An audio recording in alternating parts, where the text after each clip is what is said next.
see, well, can you hear me okay? It sounds like you can. Great. Well, welcome. We're incredibly excited to talk more about the BFR rocket and announce the first private astronaut, first a private citizen that's going to go into deep space. And I'm going to start off with just talking a bit about BFR and kind of how we got to this point. So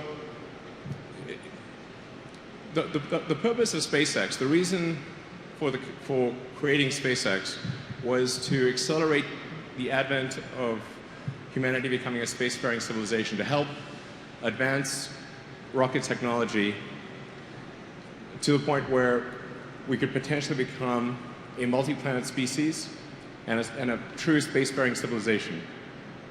So, yeah, as we consider sort of the fossil record, the history of civilization, it's important to bear in mind, like, there could be some natural event or some man-made event that ends civilization as we know it, or in life as we know it. And so it's important that we try to become a multi-planet civilization, extend life beyond Earth, and to do so as quickly as we can.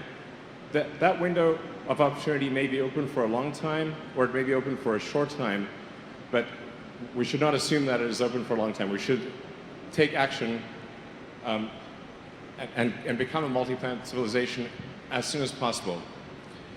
And that's kind of like the defensive reason. And I do want to emphasize it's multi-planetary, not single planet, but somewhere else. We want to become a multi-planet civilization, have life on Mars, Moon, maybe Venus, the moons of Jupiter, throughout the solar system, and then ultimately extend life beyond the solar system to other star systems. And I think that's the future that's incredibly exciting. I think that's the future that we want. And there's so many things that make people sad or depressed about the future, but I think becoming a spacefaring civilization is one of those things that makes you excited about the future, makes you excited to get up in the morning. Like, this is something that you can look forward to, that makes you glad to be a human being. I hope that people will see it that way. That is the intent of BFR, is to make people excited about the future.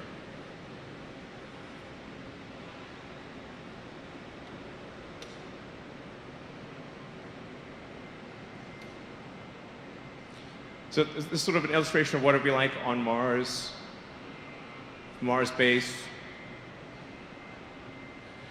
And I want to talk about it. It will show you, like, this is where we were 10 years ago. So we're almost at the 10th anniversary of SpaceX's first flight to orbit. So that was 2008. Yeah, September 2008. It's the first time we made orbit. And we'd had 3 attempts before that did not succeed.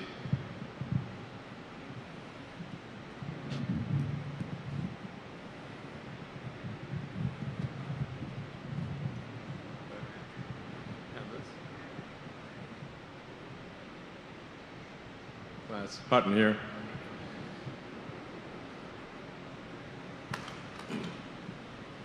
So we'd had 3 attempts to reach orbit, and then the fourth attempt reached orbit in September 2008. And if we had not reached orbit on that attempt, the SpaceX would not exist. So that was the fourth and final possibility of reaching orbit. So that was a very, very tough launch emotionally.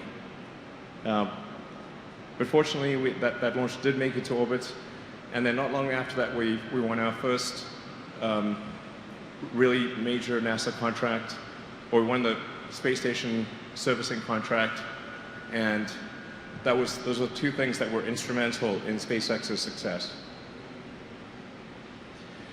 Then that brings us to where we were earlier this year, which is the launch of Falcon Heavy.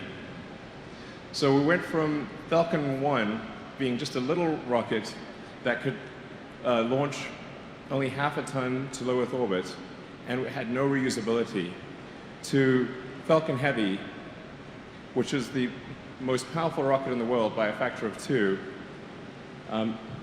with enough payload to orbit capability to put a fully loaded 737 passengers, fuel, and luggage into orbit. And we're able to launch sort of a fun payload, which is, a Tesla Roadster with sort of a Starman mannequin to Mars orbit. So we're able to launch quite a heavy payload to Mars orbit and bring the 2 side boosters back and land them back at Cape Canaveral. The center core didn't land successfully, but we'll be able to do that, we think, in a subsequent launch. But it was a massive change over the course of 10 years to go from just barely being able to get to orbit to the most powerful launch vehicle in the world by a factor of 2, to have full reusability of the boost stage. We've now done missions where we've launched the boost stage several times, which is quite great. And then we've been able to refly our Dragon spacecraft. So it's an enormous change over the course of 10 years. And I think if you say, like, okay, how many people predicted in 2008 that SpaceX would have done these things by 2018? I think 0. I think 0. Like, I'm not sure it's 0, but I'm not aware of anyone who had made that prediction, including me, by the way. I would have said this is unlikely. Nonetheless, in 10 years, we got from tiny rockets barely making it to orbit to the world's biggest rocket by far, with reusable boost stages and sending a car to Mars. Although a lot of people don't understand, like, why we sent a car to Mars. Obviously, that's a bit confusing. Why would you send a car to Mars? That's bizarre. But the real reason was we wanted to just have something that was fun and that people could identify with. And normally when a company creates a new rocket, they just launch like a slab of concrete or something. And I was like, well, that's pretty boring. So we wanted something that was fun and that felt like you could maybe be there. And that was like the reasoning behind the car and the astronaut in the car. That was a tribute to David Bowie and the Hitchhiker's Guide to the Galaxy and a few other things. And there's also like the Asimov Foundation series etched in glass in the glove compartment. So that's, in fact, Asimov's Foundation series is a key inspiration for SpaceX.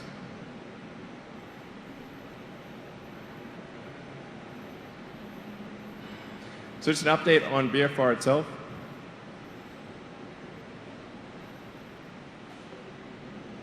So the design, the production design of BFR is different in some important ways from what I presented about a year ago.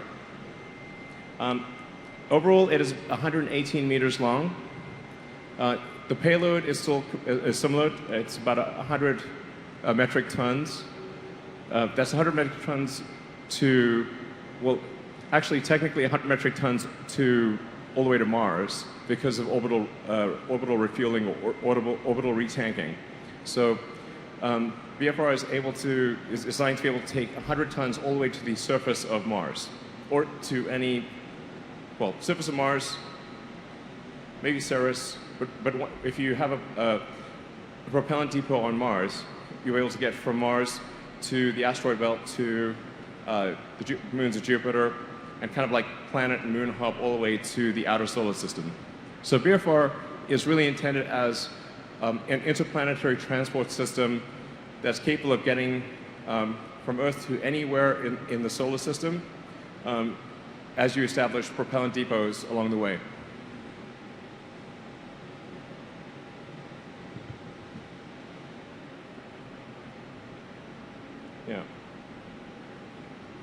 So we've increased the payload section to be over 1,000 cubic meters. I think it'll probably end up being something around 1,100 cubic meters. There are forward actuated fins and rear actuated fins. The way that BFR flies is somewhat counterintuitive. If you apply your sort of normal intuition, it will not make sense. I'll try to illustrate that in this presentation.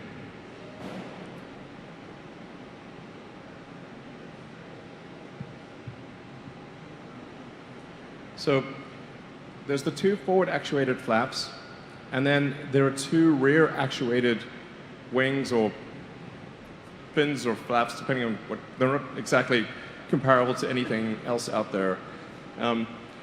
But you kind of want four control surfaces to be able to control the vehicle through a wide range of atmospheric densities and velocities. So the way it operates is kind of more like a skydiver than an aircraft. Almost the entire time when it's re-entering, it is just trying to brake. It's just trying to stop. So it's doing everything it can to shed velocity while distributing that force over the most amount of surface area possible. So two of the three rear fins actuate. They're like giant wings. It actually requires an enormous amount of force to move those wings. It's sort of in the meganewton class of force. The third fin or wing-like structure is actually does not actuate, and it is not a vertical stabilizer as it may appear. It is actually just a leg. So during the high velocity portion of entry, it's in the lee of the wind, and it really doesn't have any aerodynamic purpose, and it's really just a leg. It looks the same as the other ones for purposes of symmetry. So this is a true physics simulation of BFR re-entering.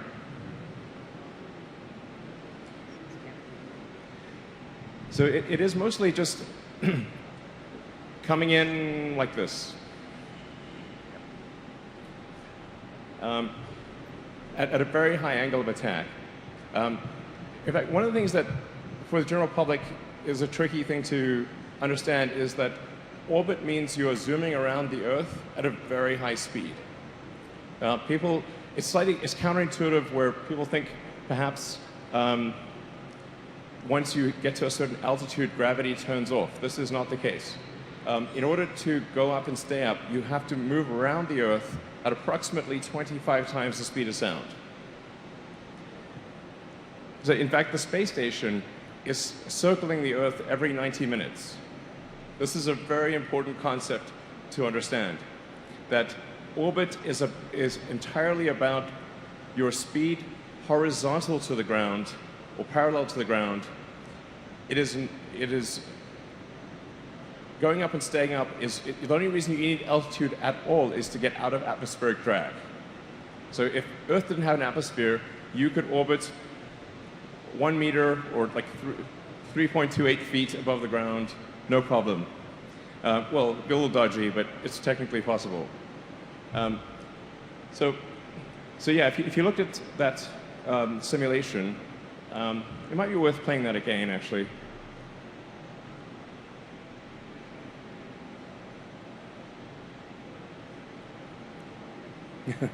So you can see it's basically coming in, if this is the Earth, if this stage is the Earth, it's coming in like that.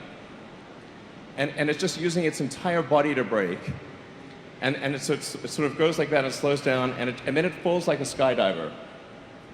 And then it rights itself, fires the engine, and lands on the fins. I mean, this will look really epic in person. It looks like guaranteed to be exciting.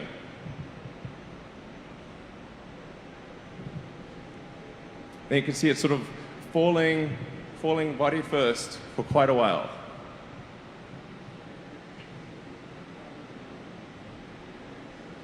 It's really quite gentle. You're just sort of falling at terminal velocity for quite a long time. Very gentle fall, just sort of like floating down. And then it rights itself at the end, fires the engines and lands. But it's very counterintuitive. It's not like anything that people are familiar with. It's not like an airplane. Or, yeah.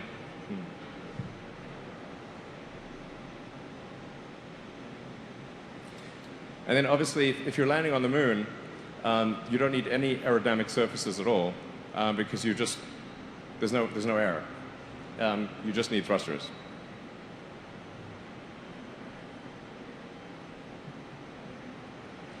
So the next steps with BFR are we're going to build it, or we are building it. This is a picture of the main cylinder section of BFR. So BFR is 9 meters in diameter. It's really quite enormous. You can get a sense of scale. Like that's to scale. So that gives you a sense of the size of the vehicle. Quite enormous. But we're already building it. So we've built the first cylinder section. So that's the first actual cylinder section of the BFR prototype. And we'll be building the domes and the engine section soon. And then this is the Raptor engine.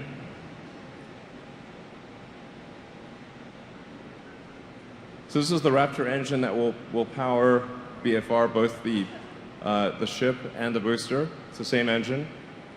And this is approximately a 200-ton thrust engine that's aiming for roughly a 300 bar or 300 atmosphere chamber pressure.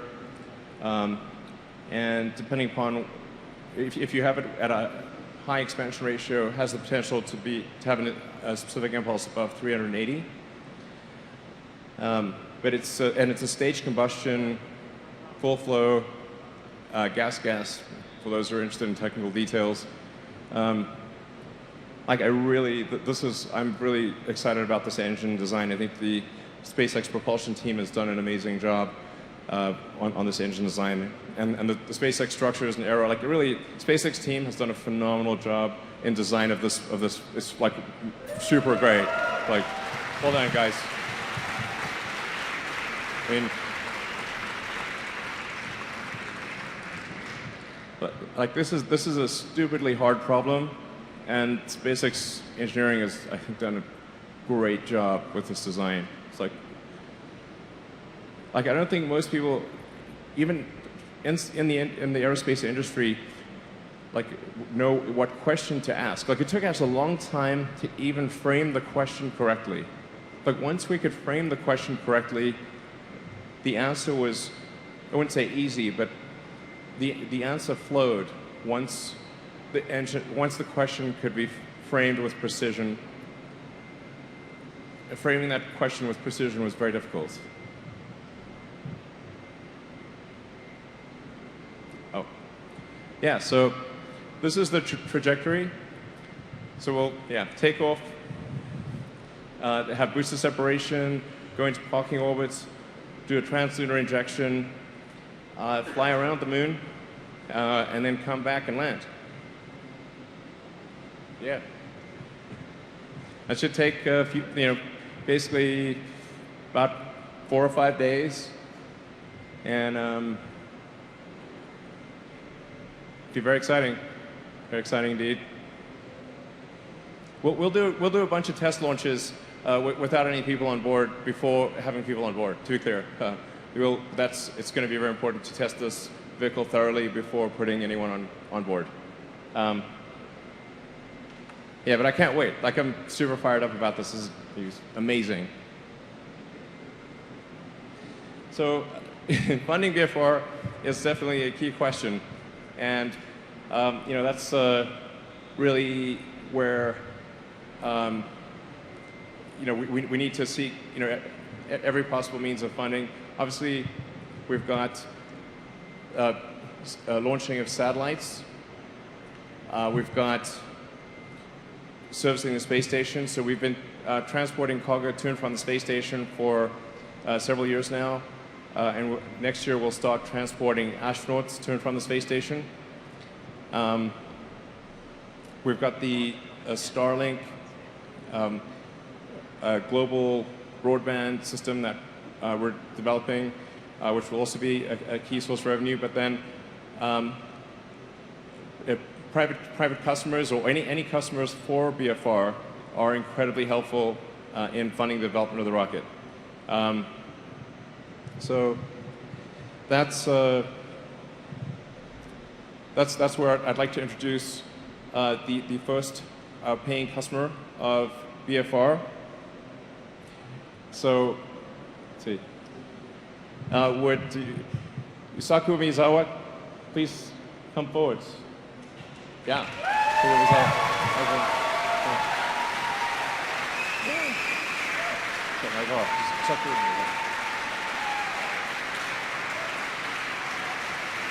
Okay.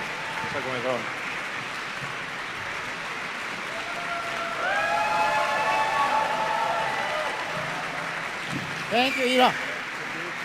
Thank you, everyone. Wow. I am from Japan.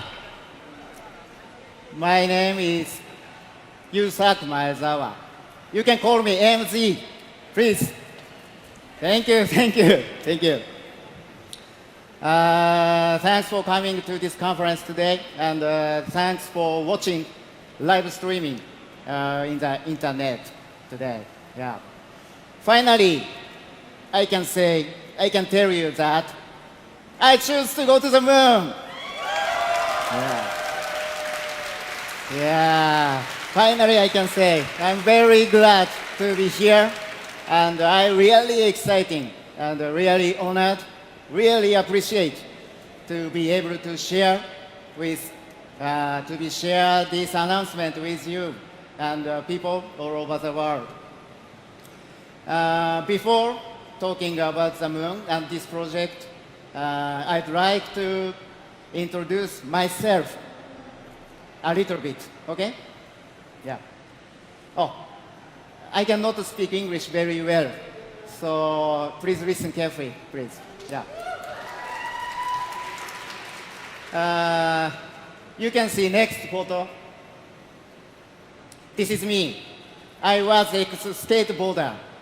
And does anyone know where this is? No? This is Santa Monica. Yay! Yeah. I had been here. I had been Santa Monica, Los Angeles when I was 18 years old. And I was a skateboarder. I was so impressed by America. Its fashion, music, art, and culture. And of course, nice people like you.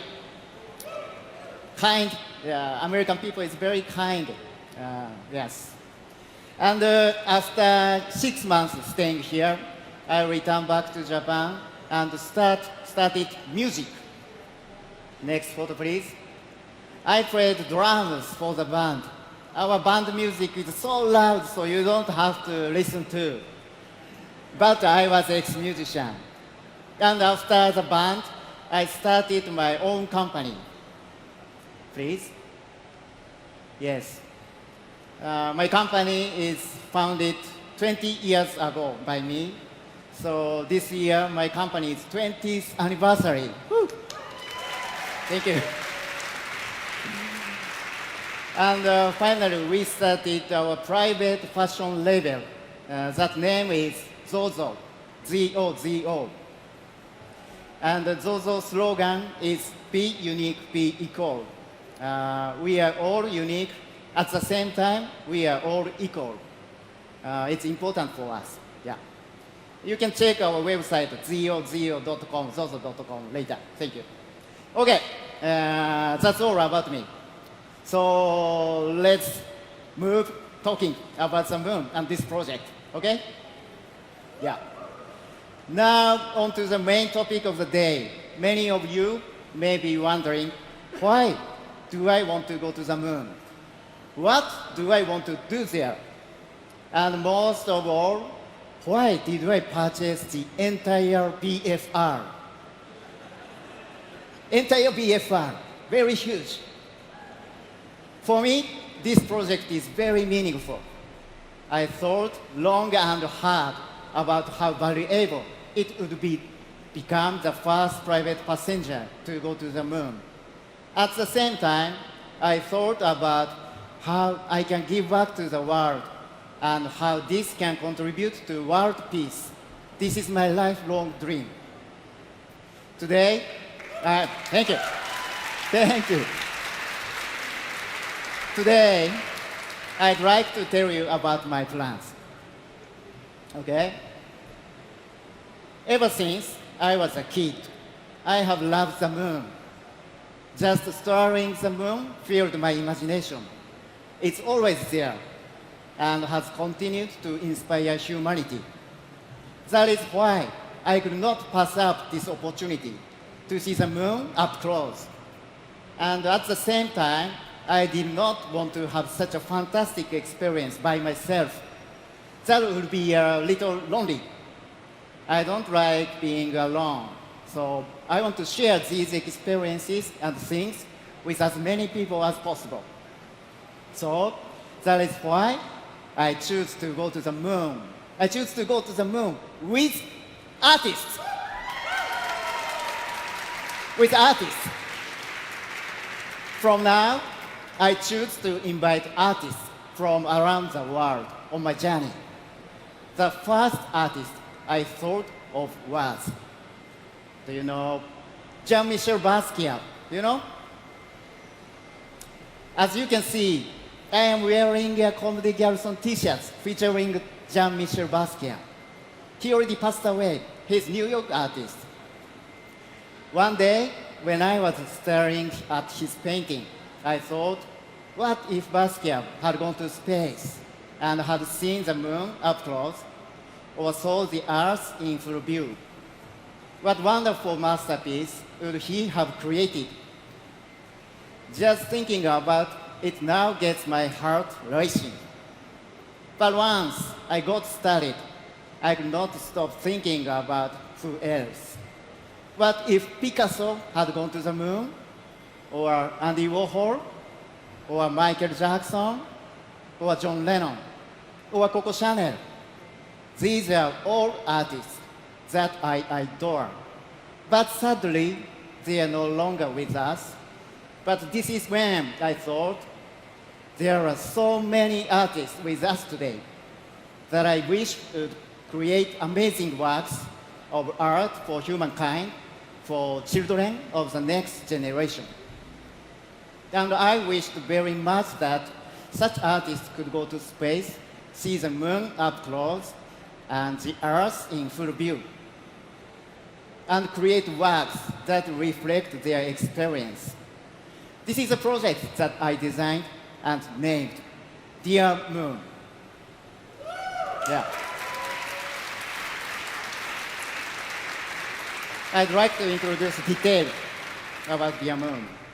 In 2023, as the host, I'd like to invite 6 to 8 artists from around the world to join me on this mission to the moon.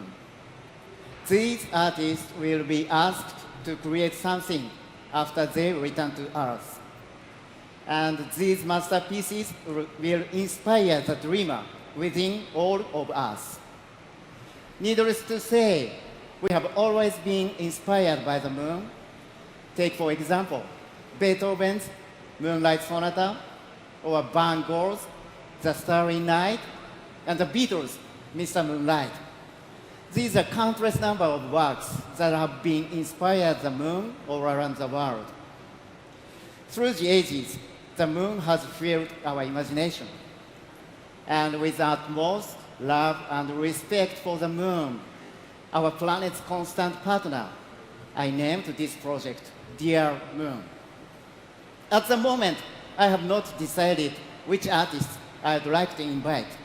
But if possible, I'd like to reach out to top artists that represent our planet from various fields, including painters, sculptors, photographers, musicians, film directors, fashion designers, architects, etc. Luckily, we still have some time before 2023, so I hope to work very closely with SpaceX team and to research out to each artist personally. By the way, if you should hear from me, please say yes and accept my invitation. Please don't say no. Okay. In any case, there is still a lot that I cannot announce today, sorry. So I will continue to provide regular updates. We have also created a special website for Dear Moon, which will go live after the press conference. So please take a look. Domain will be dearmoon.earth. Dearmoon.earth, please check out. And I will also keep posting on my social media accounts. So please follow my accounts as well. Okay, so what did you think about this project? Oh. Thank you. Thank you.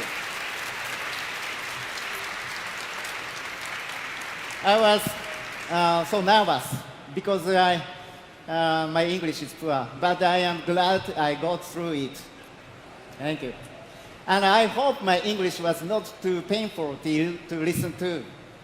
Lastly, to give you a summary of what I just tried to describe about the Dear Moon. You can see the video from now, please.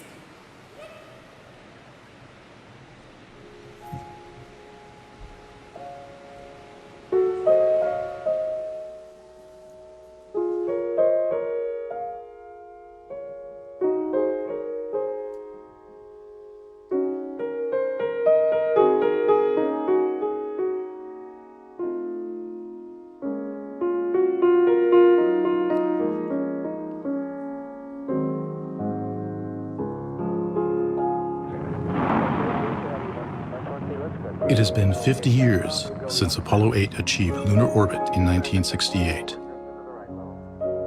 The time has come for civilians to fly to the moon. In 2023, SpaceX will launch the world's first private lunar mission with its spacecraft, BFR.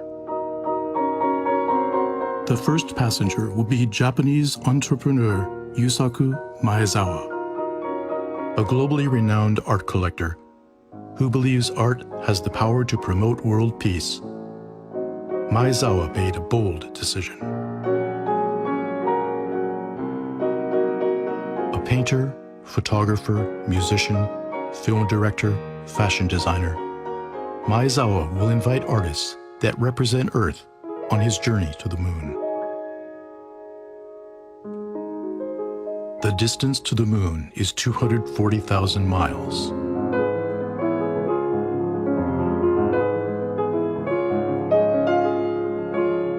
The crew will spend a week in space. What will they feel when they see the moon? When they see Earth in full view? And what will they create? Their works will certainly become a legacy for humankind. An awe-inspiring, global, universal art project is about to begin. Dear Moon.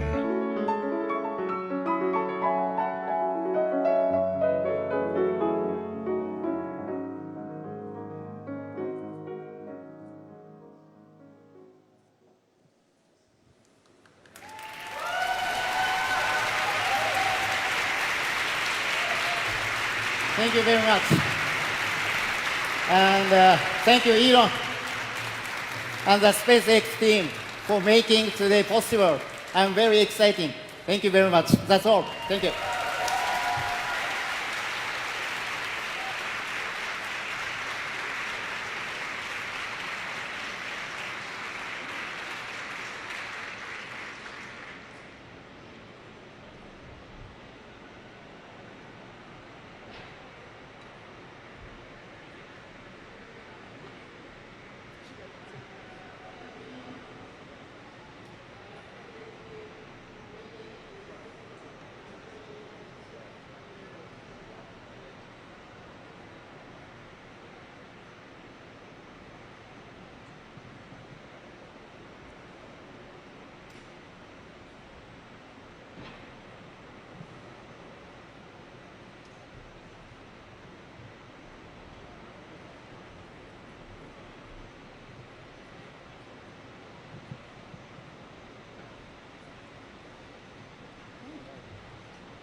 All right, so can we do some Q&A? Not sure. Sorry? Yeah. Great. How did the questions get asked? I'm not actually sure. Hi, Elon. It's Ken Chang from New York Times. Oh, okay. So Hey, Ken. in the past 2 years, we've seen 3 designs for this rocket, and it's 5 years before you plan to send these people to the moon. Have you finalized this? Are you still planning the hopper test next year? And could you sort of give more details of how you plan all these tests to be ready in 2023? Are you planning like an uncrewed mission to the moon and back? Yeah, so, but obviously you followed the whole progress of the design and indeed of SpaceX itself. So you've got quite a lot of background. I feel like this is the final iteration in terms of broad architectural decisions for BFR, BFS. There are a few ways to. There's more than one way to solve this problem, and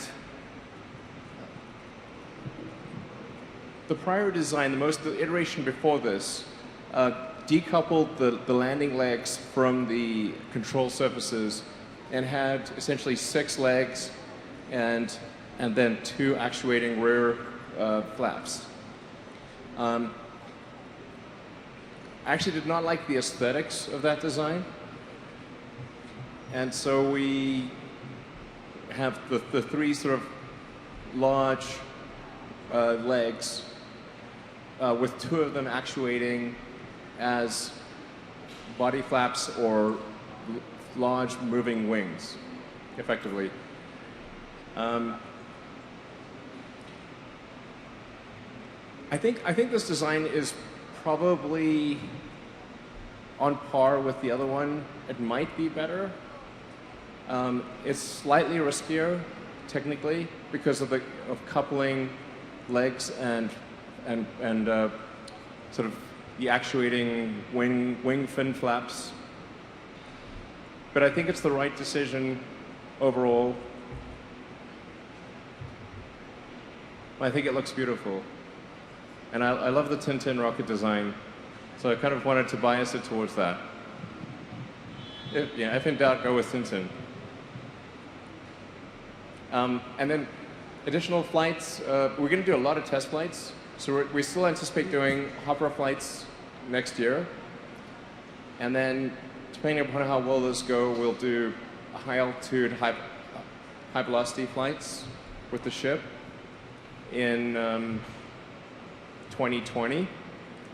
And also start doing tests of the booster. And if things go well, we could be doing the first orbital flights in about 2 to 3 years.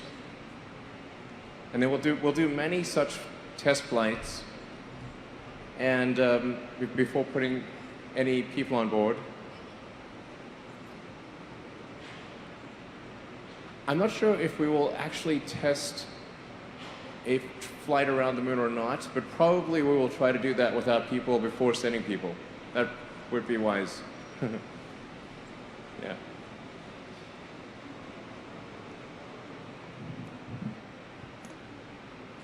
Hi, I'm Toshi Ogata from the Japanese newspaper called Asahi Shimbun. Mr. Musk, you chose a Japanese citizen for the first passenger. Well, he chose us. What? Oh, okay. But what's your message behind that? The first passenger was a Japanese citizen instead of U.S. citizen or the rest of the world. What's your message to the rest of the world through this announcement? Well, he is I think, the bravest person and the most willing to do so. And he was the best adventurer, I think. He stepped forward to do it. To be clear, this is, it's really, we're honored that he would choose us. This is not us choosing him. Yeah, I would defer to comments. You know, maybe you would like to make some comments, but he's a very brave person to do this. And because he is paying, you know, a lot of money, we're not disclosing the amount, but he is paying a lot of money that will help with the development of this ship and booster. And ultimately, you know, this system, this BFR system, is intended to be able to carry anyone to orbit and to the moon and to Mars. And so he is ultimately helping pay for the average citizen to be able to travel to other planets. It's a great thing. Yeah.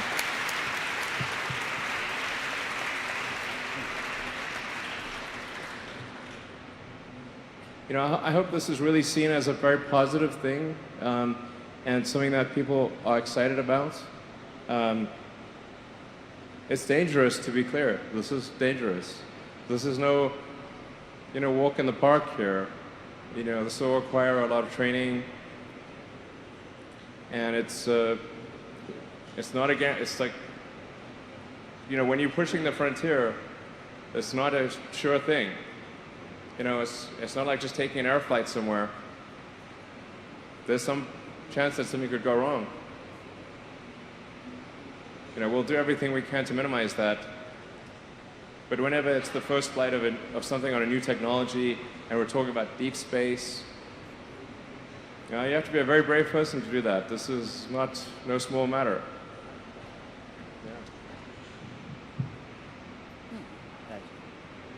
David Curley from ABC News.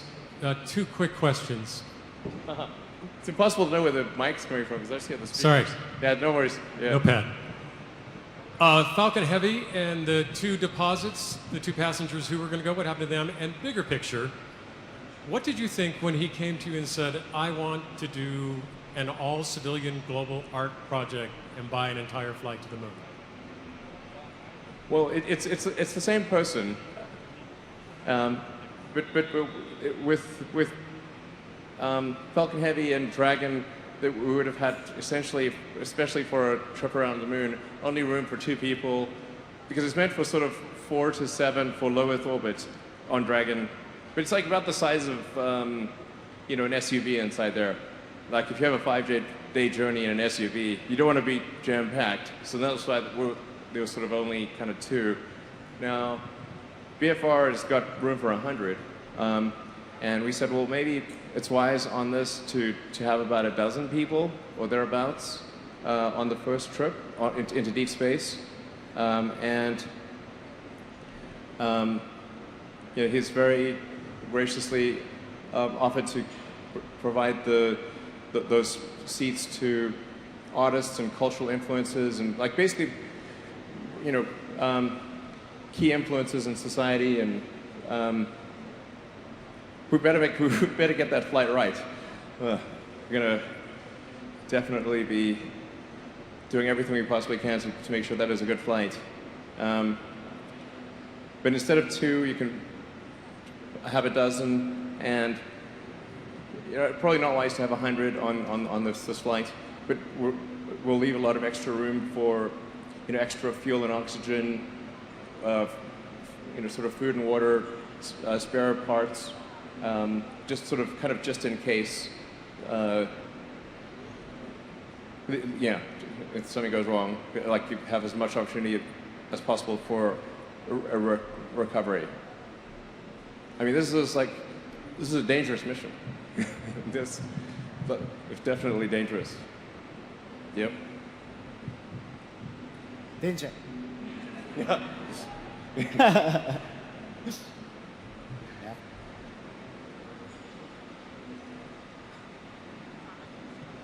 Hi, my name is Makoto Mitsui from the Yomiuri Shimbun, Japanese newspaper. I have 2 quick questions. One goes to Mr. Maezawa and one goes to Mr. Elon. To Maezawa-san, how much did you pay for the moon travel, or how much do you plan to pay for the moon travel? And another question to the Elon. So what kind of SpaceX specific characteristics or company culture do you think has contributed to SpaceX becoming the leading company in the United States to come up with innovations such as BRF? Thank you.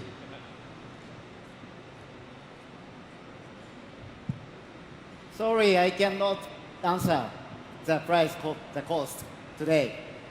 Sorry.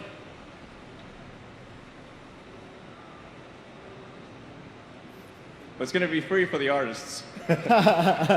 So that's cool. I think it's a really good gesture. Yeah. It's good of you to do that. As far as I think what attracts a lot of the best talent in the world, so the best engineers in the world, to SpaceX is the nature of the mission, which is we want to advance space technology to make humanity a multi-planet species, and I think that the very best engineers in the world, it's not just about a job or making a salary or whatever. It's like, how was the time spent? Did it matter? What was the significance of the project? This is very important, I think, to the best engineers, because the best engineers, they can work anywhere. And I think the fact that this is a mission and it's a lot of hard work, but we're trying to go about it in the right way. I think this is a key reason why some of the best people in the world come to work at SpaceX, and that's how we're able to make progress.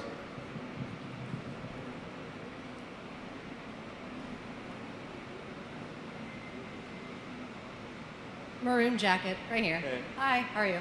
Mireya Gabriel with CBS News. We just had a quick question. I mean, obviously we know that this is going to take a lot of time and a lot of effort and a lot of precision. In the past, we've known that there have been project deadlines that have not been met. For example, with the Falcon Heavy, what makes you so sure that you can actually meet that 2023 deadline? No, we're definitely not sure. I want to be clear. And I think we've been pretty unsure about prior dates too.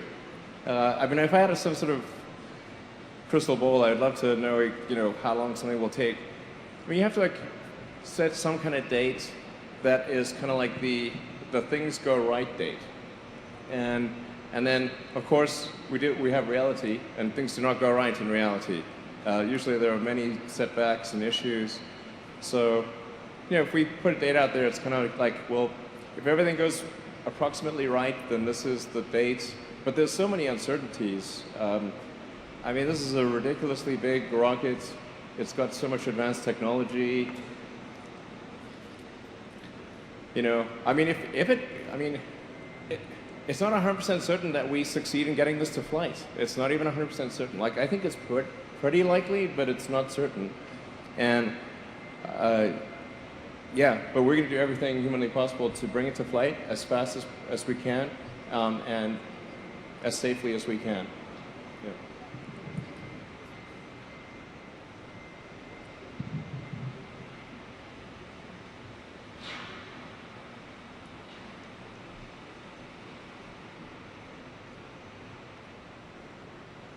Hi, Stephen Clark from Spaceflight Now. Elon, have you made a decision on where the BFR will launch and land initially? And also, for Yusaku, if you're not saying how much you are paying, but can you say if you've made a down payment of any kind at this point? Thank you.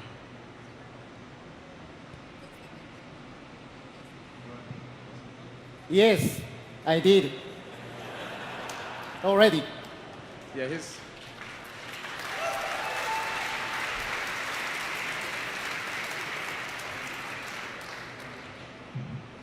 here's the real deal.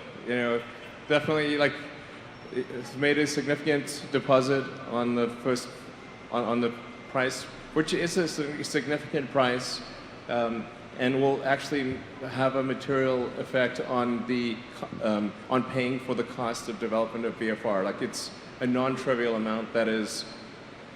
It's like of material impact to the BFR program. So it really, actually, it makes a difference. This is, yeah. He puts his money where his mouth is. It's legit. So.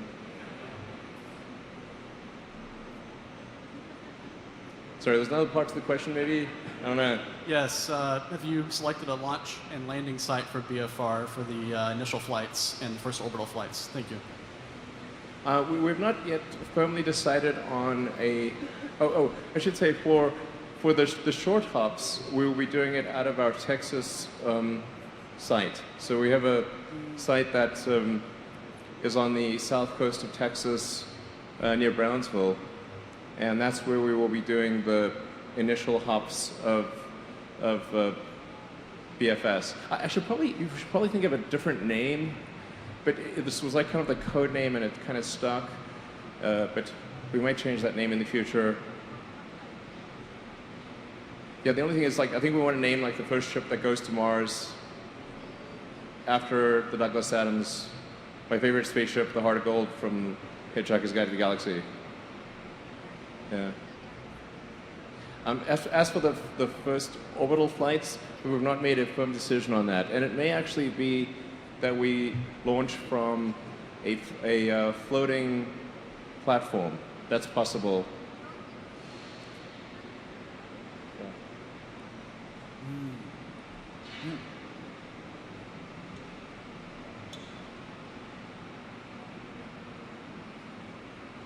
Hi, thanks for doing this. You've shown us the outside of the spacecraft. Can you talk about the work that you've done so far and what the plan is for stuff that goes in it? Life support, interior, all the safety stuff you're going to need. And speaking of safety, you mentioned this is a very dangerous mission. Can you talk a little bit more about that? Like, is there any quantification you can provide to us? Any sort of testing you're doing to the carbon fiber body, things like that, to ensure that this can be as safe as possible? Thanks. For the interior, we've just have some sort of concepts in terms of what it would be like, and depending upon what type of mission, you'd have a different configuration. So if you were going to Mars, for example, that's at least kind of a 3-month journey, maybe upwards of a 6 or 7 month journey. So if you're going to be in something for 3 to 6 months, you want to have like a cabin, and then have like a common area for recreation, and some sort of meeting rooms, or, like, because you'll be in this thing for months. Now, if you're going, say, to the moon or around the moon, you kind of have a several day journey. So probably still want cabins. Yeah. Common area. I think you want to have like a lot of like what is the most fun that you can have in 0G? That for sure is a key thing. Fun is underrated. It's like 3 more of that. So, well, like, what is the most enjoyable thing we can possibly do? We will do that, I think. And then safety-wise, this will be built upon our work with the NASA Crew Dragon design. We're going to put more engineering effort into having a fully recyclable system for BFR, because if you have a very long journey, it makes sense to have like a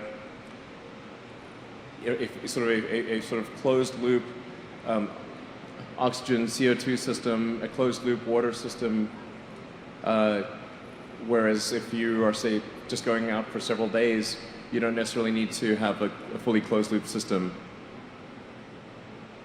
So there's like a fair bit of engineering that's needed for the Mars journey, but I think probably we can mostly leverage the work we've done for the NASA Crew mission to the space station for the lunar journeys.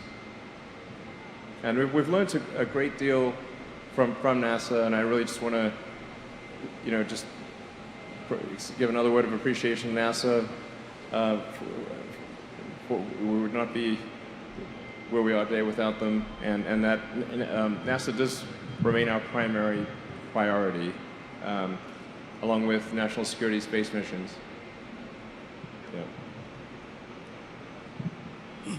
Hello, I'm Tim Fernholtz with Quartz over here.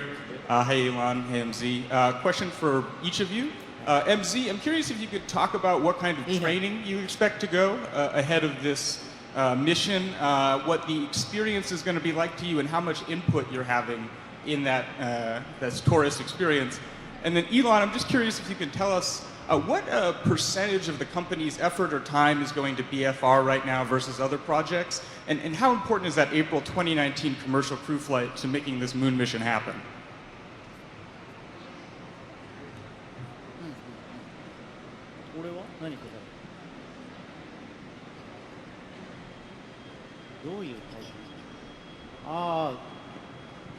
Can I answer in Japanese?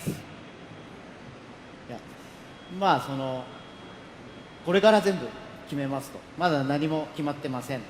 でトレーニングもどんなことするかもまだ分かりません。So nothing's written in stone. So we are going to start discussions and decide here on forward. And we haven't really discussed what type of training we'll be doing as either. All right. Let's see. In terms of SpaceX resources, this is still quite a small portion of SpaceX resources. Certainly less than 5% of SpaceX. Less than 5% of SpaceX resources are currently spent on BFR. Now that will change quite significantly in the years to come. But overwhelmingly, our resources are focused on launching satellites, transporting cargo to and from the space station, and then our top priority is the upcoming NASA crew mission next year, and we're hoping to do a test flight of Dragon 2 in December, and then crewed flight next year, hopefully in the sort of second quarter of next year. So that's definitely our top priority.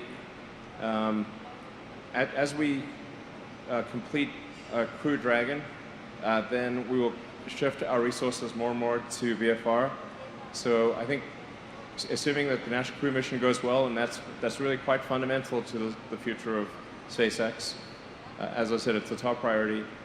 Then once that is, well, hopefully, assuming that is successful and goes well, then we're probably towards the end of next year, we would switch a majority of our new engineering development towards BFR by the end of next year.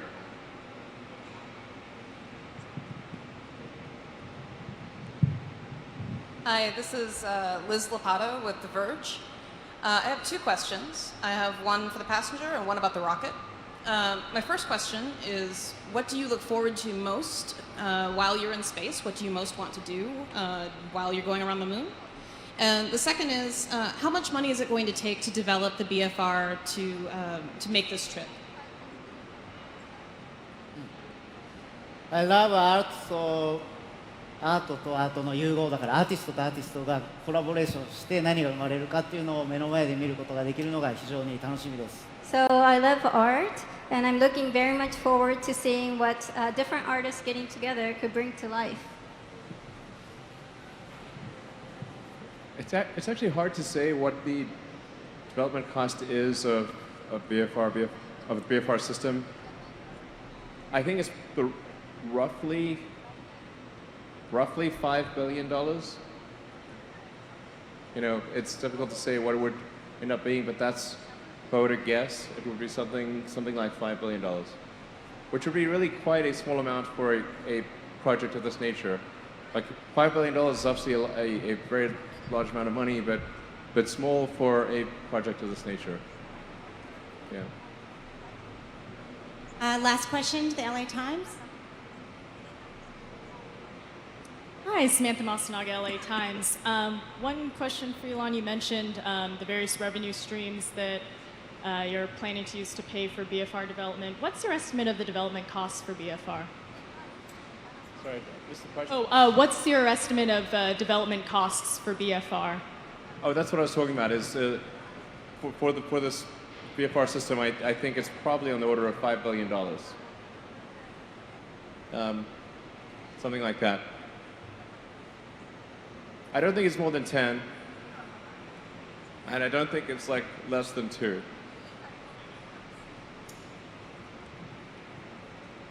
We do a few more questions if there's, yeah. I want to make sure if you made your way out here and you feel like there's an important question that we haven't, we definitely try to do our best to answer it. Elon. And by the way, thanks guys for coming out here. It's good to see you. Yeah.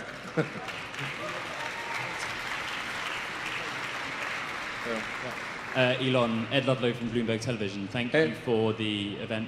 I have a question about lunar landing and trips to the surface, because you outlined your vision for multi-planet species, the future of the human race. Is that something concrete in the near term as a stepping stone or a way to drive additional revenue? And for the passenger, have you spoken to any of your billionaire friends, any of your high net worth friends, to either convince them of your vision to join you on BFR or to answer Elon's plea for funding for more BFR? If you could answer that, I'd be grateful. Thank you. Well, I think it'd be very exciting to have a moon base. I used to watch this corny show called Moon Base Alpha. It's made no sense, but it was cool. There was a base on the moon. We should have a base on the moon. Why do we? It's 2018. Why is there no base on the damn moon? There should be one, and we should go there a lot. I think that'd be amazing to have a base on the moon, particularly if it was something where the average person, if they saved up, could go. That'd be incredible, and that's the kind of thing we want to do. Sorry? Oh yeah. No, BFR is designed to land on any surface in the solar system, whether there's air or not. That's why it's important to have a propulsive landing system. Wings and landing gear work great on Earth, but they kind of need an atmosphere and a runway. Who's going to build that runway? How do you begs the question. Somebody's going to build the runway. Also, there's no air on the moon, but tricky to land with wings. So propulsive landing is the way to go. It's actually the only way to go, really. You could try to use if you had a small payload, try to sort of bounce. That was one of the Mars missions, had a inflatable kind of bouncy castle thing. But I don't think that's gonna sell well. So propulsive landing is the way to go. And this is designed for propulsive landing, and the fins are designed to deal with a wide range of atmospheric conditions. So it could, land on in theory, another planet with atmosphere. You wouldn't want to land on Venus, though. Yeah, it's kind of like Mars and Earth, pretty much, that have an atmosphere. Everything else is either not relevant in its atmosphere, or it's like a gas giant or something like that. So you really want propulsive landing, and then you use an atmosphere if it's helpful for braking, but you don't require it. Yeah. But we want it'd be great if there was regularly scheduled flights to the moon. I mean, that's a great future. That's a great future. Yeah.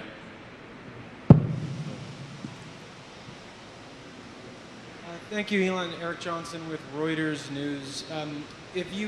Let's say you hit your 2023 goal, and you just talked about, regular lunar trips. Can you talk about what your goal is for an annual ramp up of how many trips you'd like to see? That's question one. And then the second part is, Boeing CEO has said that the first humans will go to Mars on a Boeing rocket.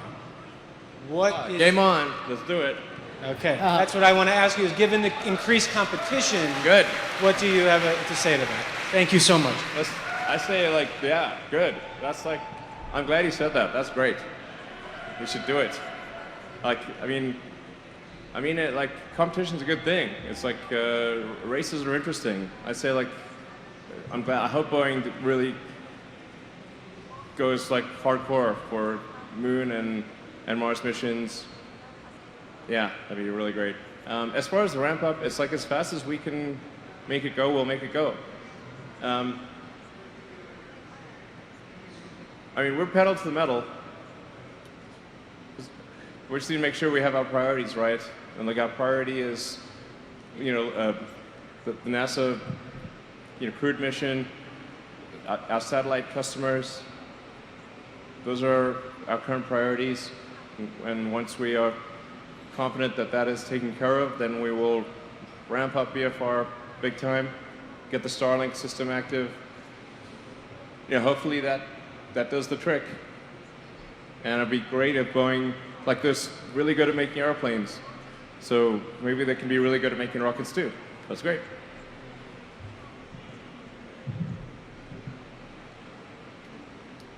Hey, Elon. Tim Dodd, the Everyday Astronaut here. I see that you changed the engine configuration for the BFS. Can you talk a little bit about, is there still engine out capability? Is it vacuum optimized but still landable on sea level? Can they function as an abort system? Can you just kind of tell us about your new decision making on that? Oh yeah, actually you noticed that, that's a good thing to notice. Good eye. So in order to minimize the development risk and cost, we decided to commonize the engine between the booster and the ship. So like a future upgrade path for BFS would be to have a vacuum optimized nozzle. So these are sort of, these nozzles are kind of a, kind of a sea level nozzle, size nozzle, so that they're able to operate well at sea level because they're essentially the booster size nozzle. Like where you see that sort of cargo around the perimeter, you can actually switch out those cargo sections for a vacuum nozzle version of Raptor. So, and it can go all the way to, the vacuum nozzle can go all the way to the perimeter of all the way to basically the skin of the vehicle. So you can have you can have something which has maybe three or four times the exit diameter of the Raptors that you see there as engines in the perimeter, and the exchange would be that you'd lose basically 2 of those cargo racks in exchange for every vacuum engine, but then your total payload performance to Mars would increase significantly. But we can do the 100 tons to the surface of Mars with those engines. But it would definitely, I think, like version 2 would have the vacuum engines most likely in place of those cargo racks. Yeah, but having those the engines in that configuration, with 7 engines means it's definitely capable of engine out at any time, and including 2 engine out in almost all circumstances. So you could lose 2 engines and still be totally safe. In fact, in some cases you can lose up to 4 engines and still be totally fine. So it only needs 3 engines for landing. 3 out of 7. Yeah.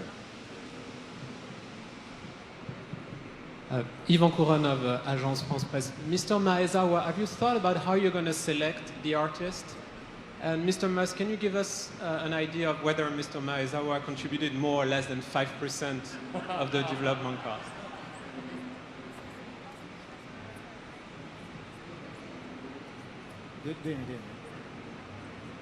Ah, 基本的には自分の好きなアーティストに声をかけたいです。In principle, I would like to reach out to the artists that I love. 5% でもやってくれてありがとう。And I'm happy with just 5%. Thank you very much for working on the rocket. Enough. Thank you. Well, I don't think we're gonna obviously do any percentage math that would kind of give it away, but it's a material percentage.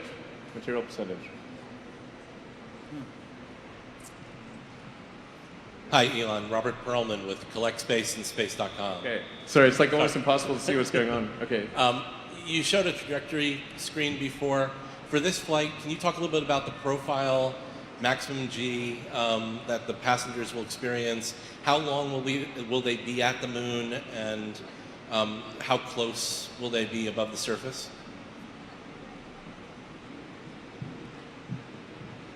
Well, it's important to bear in mind we can actually adjust the maximum Gs in exchange for a reduction in payload. So this is a mission we could probably do in the ascent phase, keeping it under a 3G ascent. Although, normally you'd probably want to go to 5Gs, but under 3Gs, maybe even like 2.5, because we'd have a lot of extra payload. And then this mission would be a loop around the moon.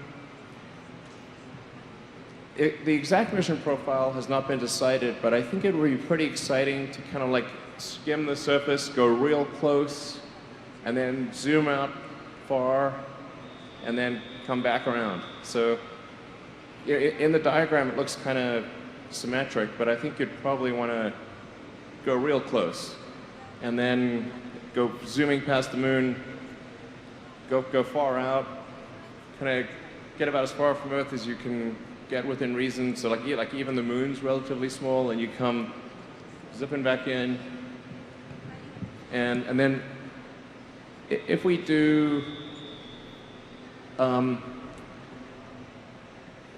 we could do sort of like an initial atmospheric. There are like two ways to do it. You could either come straight in, which would be a relatively high G situation. That might be like maybe a 6G entry or something like that.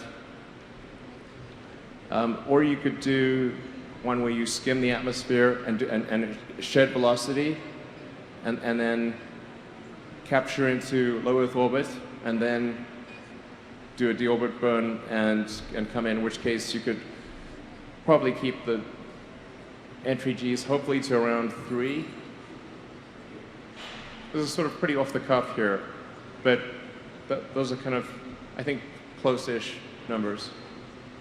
Yeah.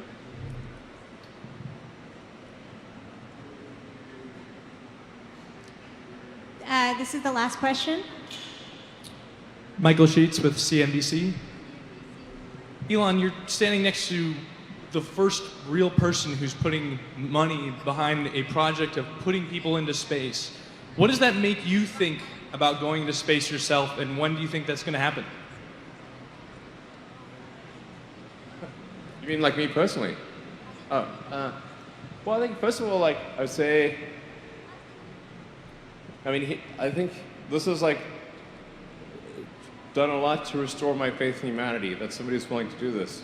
Like, take their money and like help fund this new project that's risky, might not succeed, it's dangerous. It's like donating seats. Like, these are great things. It's like, I tell you, it's done a lot to restore my faith in humanity. And as far as me going, I'm not sure. He did suggest like maybe that I would join on this trip. I don't know. Yeah. All right, Please, yeah. maybe we'll both be on it. Yeah. All right, thanks everyone for coming. It's very exciting. It's guaranteed to be a really exciting journey, and we'll keep you posted along the way. Yeah, I hope you're fired up. I'm super fired up. This is going to be great. Thank you.